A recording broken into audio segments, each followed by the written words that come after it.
Hey, welcome once again to Tarot Tuesday. My name is Shannon Douglas, and today we're going to talk about the number 11 card, the Justice card. Now, I've addressed this card a couple of times before because in the number 11 position, it is repositioned from an older version of Tarot where Justice appeared as the number 8 card where we have Strength. But today, I'm going to go deep into the ancient past. I'm going to talk about a couple of Egyptian gods, including Thoth, and you're going to want to stay tuned because we're going to talk about the Sword of Justice. Now, one of my frequent commenters and contributors, Stephen Malloy, raised the issue on one of my earlier videos about justice. When I talked about the larger arc, the social aspect of justice, and where we get the rules of law and rules of society from, and some of the history there. But today I'm going to talk more about the personal aspects of justice. And I'm going to cover that in a really modern philosophical way.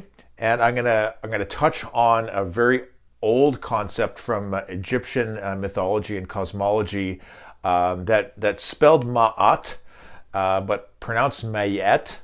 And she is a goddess of balance. And she is the spouse of the god Thoth, who I've done other videos about. Thoth, Hermes, Mercury, the founder or sort of the patron of the Hermetic discipline and the Kemetic arts. And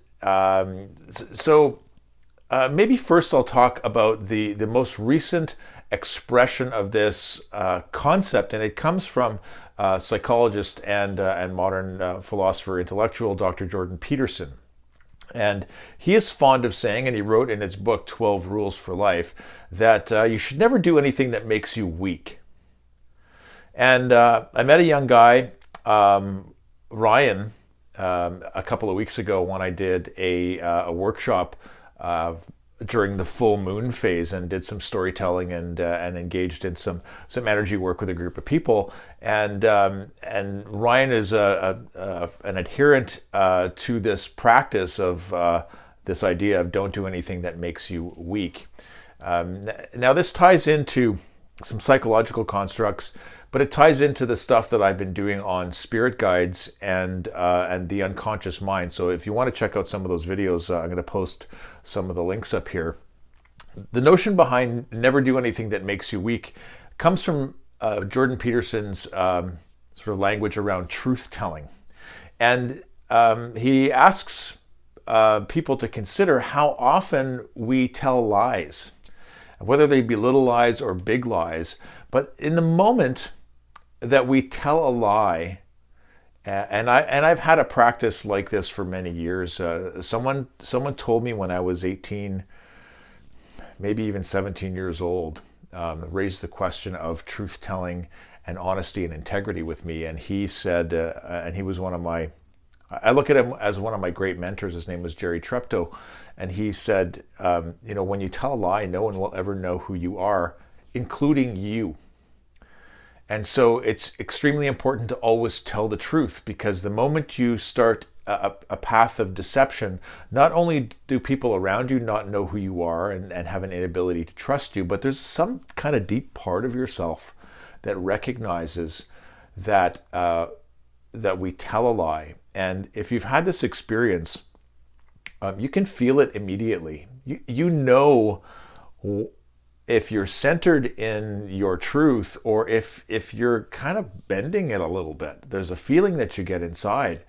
And this is this idea of never do anything that makes you weak, because taking action or doing things like this that compromise our integrity, whether we prostitute ourselves by doing things as far as career or profession or work that compromises our integrity and who we are, or whether we tell a lie to attain some objective, whether it be in the business world or in relationships or in other areas, it compromises who we are, and our soul feels the weight of that right away. It's immediate. And this is a bit tied to that more ancient concept of Mayet, and the word Mayet translates as straight.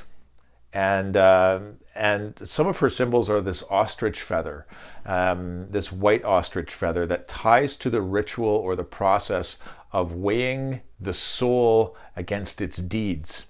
And this principle of Mayet is a principle of integrity across a society and across a culture. It's a higher aspiration that largely we don't have in our society today. But this straight sword of justice is, as Stephen Malloy pointed out to me in a comment, it's there. It's held by Lady Justice in her hand. It's straight. It's vertical, and it's ready for immediate use if the scales of justice go out of balance. And so when we are less than truthful, or when we act in ways that make us weak, our spirit knows it immediately. Now, in the number 7 card, the Chariot card, I talked about different parts of our psyche that exist, with the black horse in wanton desires, and the white horse in our aspirations and our potentialities, and having to rein in the internal conflicts that we have. The modern understanding is that we're comprised of many different parts. For example, we have an inner child, and we got a part of us that's mom, and a part of us that's dad, and part of it that's this and that, and we're ruled by a committee in there. But there's a part of us, and I've talked about this in the Spirit Guide related videos and the Unleashing Your Spirit Guide video that I did a couple of weeks ago, that knows who you are.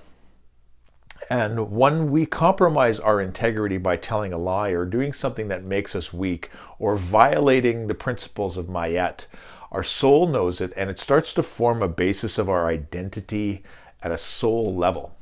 And our spirit guide, our personal guardian, this manifestation that the Greeks called your genius, and the Romans called the Greeks called your daemon, and the Romans called your genius, and the Persians called your jinn, that is represented at a god or a deity level by Thoth, Hermes, and Mercury, and other expressions in cultures around the world.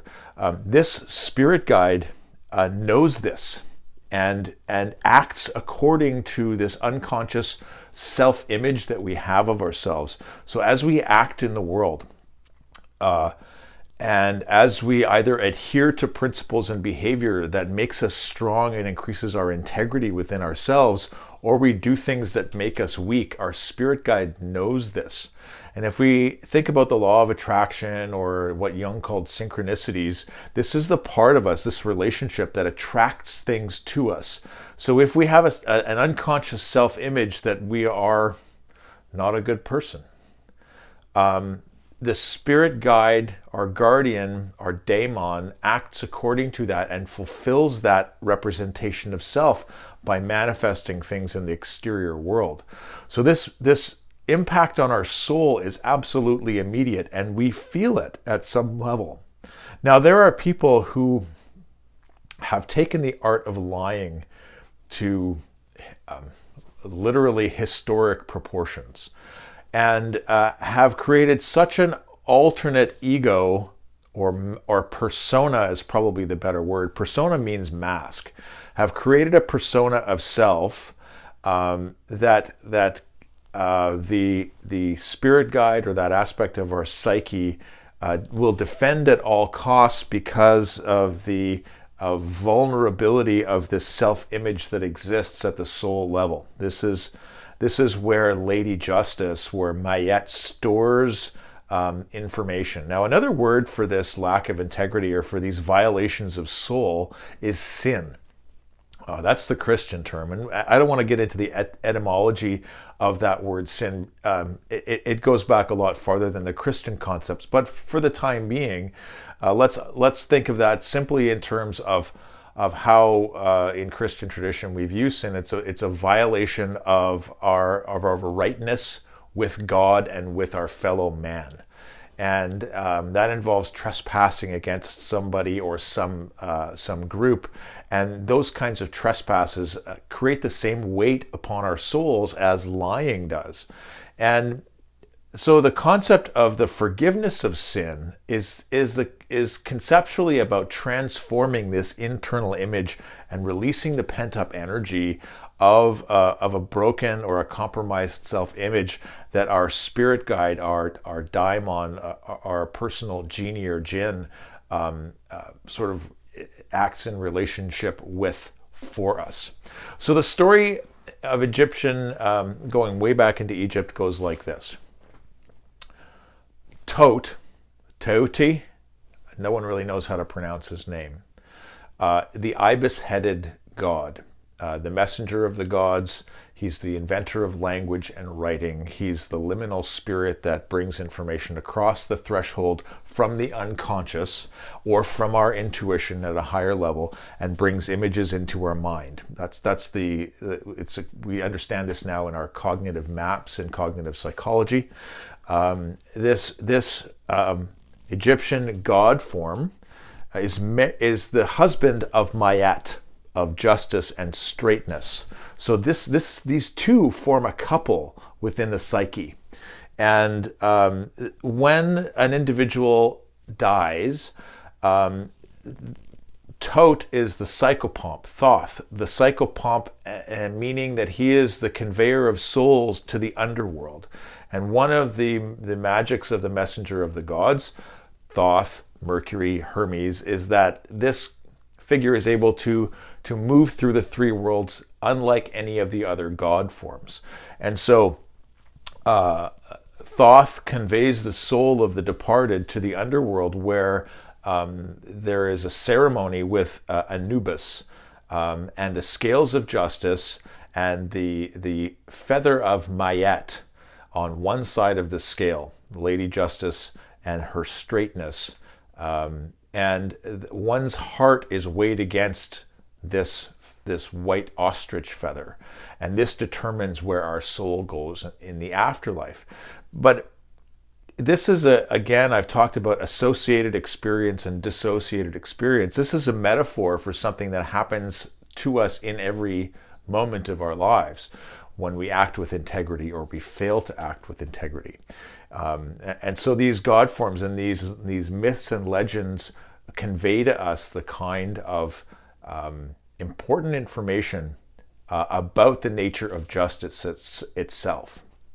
So this is very much an internal map of what justice is and how quickly the impact of our sinful behavior is affected upon our soul. The Lady Justice with her straight sword, the straightness of the concept of Mayat, and the trueness and virtue of this concept in Egyptian aspirational or higher order of being and higher value of being. I hope that layers something onto the Justice card at the position of number 11. If you want to go back, because I juggled this a little bit with the Strength card and Justice and External Justice with the Hammurabi Code and the Ten Commandments and various iterations of justice and law in our society, coming up into the more present world where we have a formal rule of law that derived from rational thinking beginning in and around the 1650s. But this very much I wanted to cover off what really happens in our soul in terms of justice. So if you're reading tarot for a querent, or if you're reflecting on the archetypes of tarot, I hope that you find this valuable. I'd love it if you gave me, is there something I missed around this concept? Because I've tackled it a couple of different ways. And is there a preferred sort of model or modality of justice that you like to think about when you're reading? Let me know in the comments, and make sure you like and subscribe. I do a Tarot Tuesday video every Tuesday, as you may be aware at this point. Next week we're moving into the concept of the Hangman, which is one of my favorite cards, having to do, again, a little bit built on virtue and principle, and paying the price for one's principle in the exterior environment, to the point even of martyrdom. My name is Shannon Douglas. This has been Tarot Tuesday. Thanks very much for watching.